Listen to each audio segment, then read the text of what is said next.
Halo guys, apa kabar nih? Semoga baik-baik aja ya. Lingkungan belajar yang positif dan produktif adalah kunci keberhasilan akademis, emosional, dan sosial siswa di sekolah. Sayangnya, lingkungan belajar yang positif tidak terjadi begitu saja. Lingkungan belajar harus diciptakan. Ada banyak komponen yang harus diperhatikan dalam membuat lingkungan belajar yang positif bagi siswa. Sebagai permulaan, lingkungan belajar yang positif harus menawarkan percakapan otentik yang terbuka, kepercayaan, rasa hormat, dan interaksi positif adalah norma. Tetapi, kalian pernah nggak merasa ketika sedang belajar selalu terdistraksi dan bikin mood belajar kita jadi nggak seimbang nih? Dan tentunya aja, bikin produktivitas kita menurun. Gimana ya caranya membangun lingkungan belajar menjadi produktif? Pertama, menerapkan rutinitas dan jadwal yang teratur.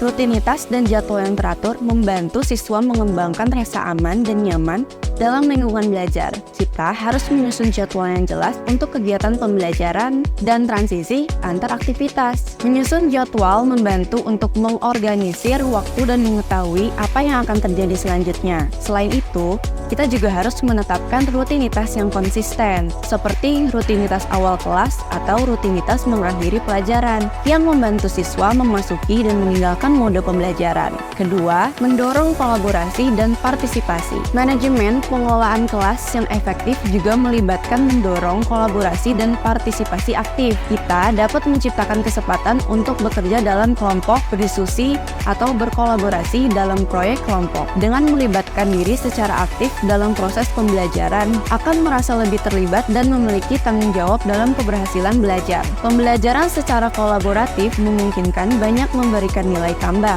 Nilai-nilai tersebut antara lain: 1. Mendapatkan pengalaman bekerja sama bukan hanya dengan sesama teman, namun dengan teman lain yang sebelumnya belum mereka kenal.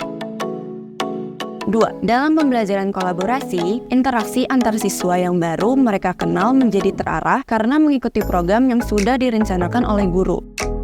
3. Kegiatan yang bersifat kolaboratif biasanya akan mendorong motivasi dan semangat kompetitif dalam arti positif bagi siswa.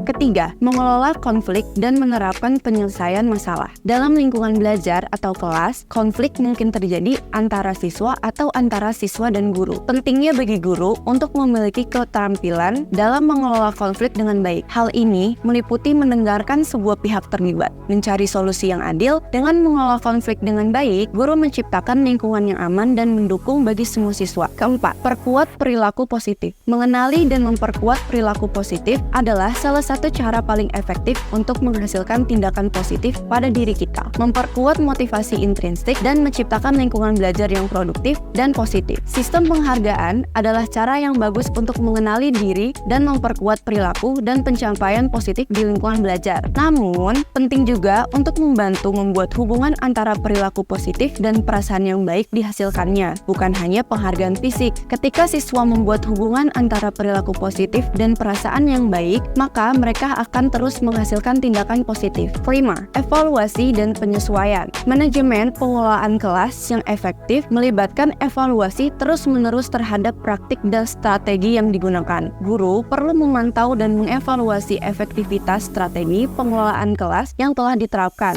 Jika diperlukan, penyesuaian dapat dilakukan untuk memenuhi kebutuhan siswa dan meningkatkan kualitas lingkungan belajar. Manajemen pengelolaan kelas yang efektif adalah kunci sukses dalam menciptakan lingkungan belajar yang positif. Dengan membangun hubungan positif dengan siswa, menetapkan aturan dan harapan yang jelas, menerapkan rutinitas dan jadwal yang teratur, menggunakan berbagai strategi pengelolaan kelas, mendorong kolaborasi dan partisipasi, mengelola konflik dengan baik, serta melakukan evaluasi dan penyesuaian yang kontinu. Guru dapat menciptakan lingkungan belajar yang kondusif bagi perkembangan siswa. Dalam lingkungan kelas yang teratur dan terkelola dengan baik, siswa dapat fokus, berpartisipasi aktif, dan mencapai hasil yang lebih baik dalam pembelajaran.